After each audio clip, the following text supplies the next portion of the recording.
I want to invite you to Psalm 68, where we begin a second paragraph of this long psalm, 35 verses. And the first part of the psalm is our God. I'm just going back to Wiersbe's notes here. You know what? I'm on Barnes' notes. Sorry, let me switch back.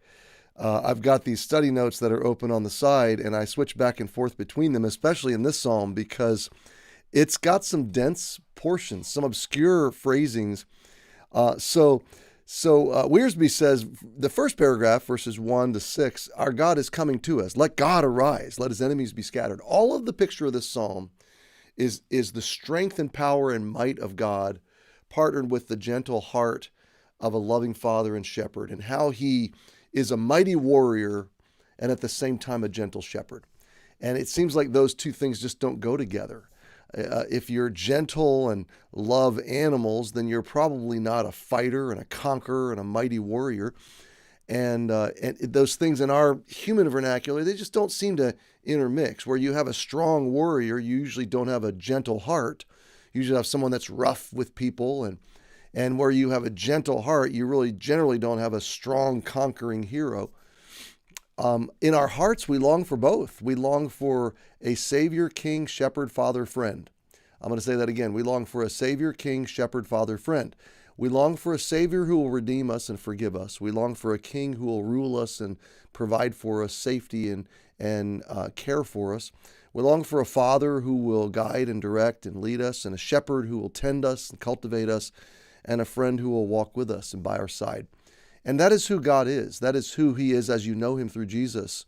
That is who he presents himself to be. Well, this psalm kind of mashes all that together and celebrates the victorious, triumphant nature of God's conquering side, but as well as we studied yesterday, a father of the fatherless, a judge of the widows. He sets the solitary in families, brings out those that are bound with chains, and the rebellious dwell in a dry land. So we see the power and the gentle heart of God in the first paragraph. Well, the second paragraph is our God is marching before us. So let's read the whole paragraph, and we'll see how far we get today, and try not to take a lot of your time. O God, when thou wentest forth before thy people, when thou didst march through the wilderness, Selah, the earth shook, the heavens also dropped at the presence of God.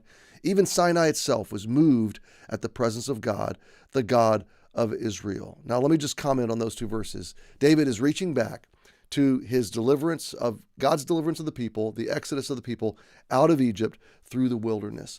And he's recounting again the power that the presence of God brings.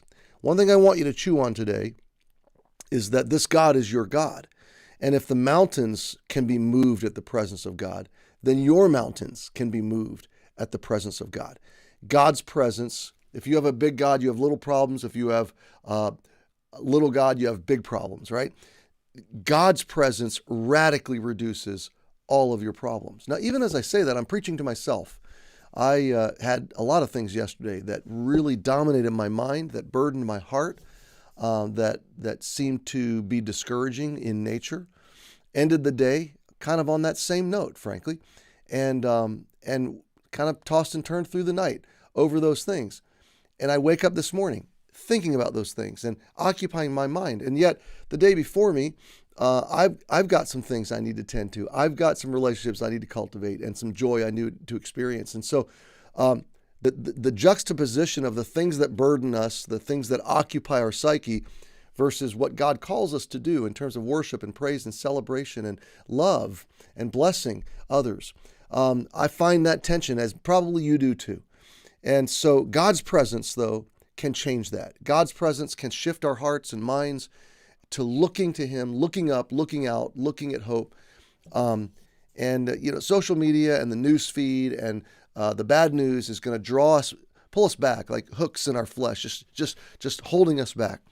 But the presence of God coming into that can make those things move and can clear the way for what God intends to do in your life today. So let's pick it up in verse 9. Thou, O God, didst send a plentiful rain, whereby thou didst confirm thine inheritance when it was weary. Now, we're talking about land, but by virtue of the fact that we're talking about land, we're metaphorically kind of talking about people as well. That's why I say there's some dense, ancient warrior king ancient Israel imagery here that some of it we're just going to go, well, we're not sure. We'll get to that in a minute, maybe tomorrow. But let's let our hearts think about this. God led his people through the wilderness. The land itself, the mountains itself, were responsive to the presence of God. So much so that God sent plentiful rain to his promised land, thine inheritance. You see, thine inheritance refers to the land of Israel and the people of Israel. And thereby, through the gospel, you and me. We are his inheritance. And verse 9 says his inheritance can grow weary. Land can grow weary. If you know cultivation, if you know gardening or farming, you know that you can use up the nutrients of the land. The land can dry out. It can become tired, quote unquote. But even so, God's people can become tired. We can become depleted, expended, exhausted. And what does God do? Well, first of all, when you're exhausted, every little problem, every little speed bump seems like a giant mountain that cannot move. What does God's presence do? The mountains shake. The mountains move. The land responds. The weariness absorbs the plentiful rain that he pours out. I just love verse 9. And verse 9 ministered to me in a very significant way in preparation for this morning. And I hope it will minister to you throughout the day.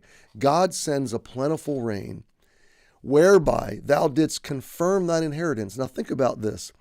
God is confirming. He is establishing. He is making firm. He is making steadfast his inheritance. God did that with the land. God did that with his people. God does that with his followers. God does that today with you and with me. What does he do? He sends the rains into our life. What are the rains? His provision, his blessing. We're going to get some rain today and tomorrow in Connecticut. When you see that rain, you might be thinking gray, cloudy, cold, winter. It might oppress you emotionally, but I'm going to encourage you today to flip the narrative and let it encourage you emotionally and spiritually. When you see the raindrops, when you see the clouds, you think, God is providing for me.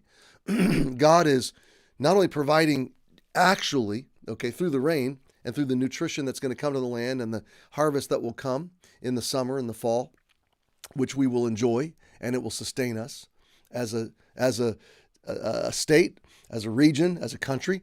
But more than that, God sends rain into your life of provision. And I want you to think about, what has he done recently to provide for you? Has he given you a job? Has he given you a consistent paycheck? Has he given you a Christmas bonus? Has he blessed you with other unexpected blessings, unexpected provisions? Has he given you gifts that you didn't know were coming? He does that for all of us. He is a good and a wonderful and a providing God. Just about the time our hearts start to grow weary, the land of our souls gets dry and crusty and starts to seem like it's expended, it's depleted, God sweeps in and he confirms. He reminds you you're his, he's yours. He confirms that he's at work and he's active in your life. And he reminds you that you are his. You are his inheritance. So my friend, my weary friend today, be encouraged that God sends the rain and he confirms you as his precious inheritance. Hey, happy Thursday. Have a great day, and we'll see you tomorrow.